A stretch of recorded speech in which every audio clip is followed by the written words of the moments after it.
Other parts of the state continue to struggle with the opposite problem, which is a brutal 4-year drought. As Mark New reports, some conservation efforts are making matters worse for one of the state's biggest industries.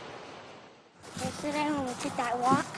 Farmer Dennis Baker shows his granddaughter Kaylee how to stack hay in preparation for a cutting. The state water board's order to stop pumping water or face fines hit Baker hard.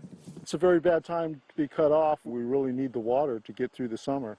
We know that we're in a water drought and that we need to cut back, but a little more water I think we would be able to survive.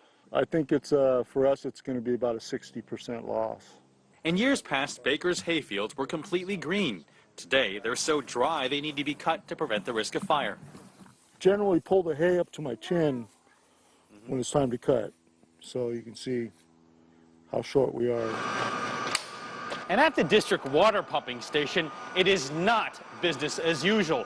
Normally, you would not even be able to hear my voice.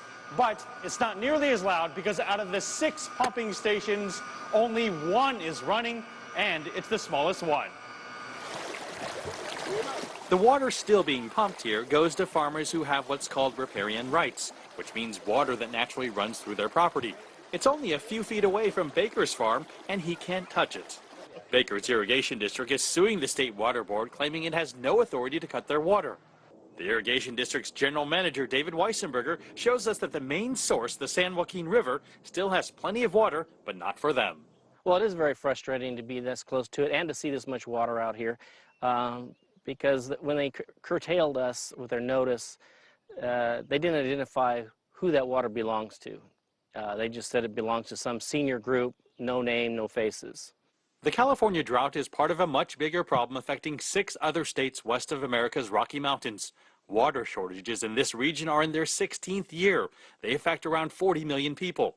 California agriculture is a $46 billion a year industry, and it's hurting. But don't blame it all on climate change. A recent U.S. government report concluded much of the problem is man-made, laying more blame on outdated federal and state policies on water use. That will be little comfort for farmers like Baker, who has no choice but to wait on the decisions of the courts and Mother Nature. No more water. Mark New, CCTV, Tracy, California.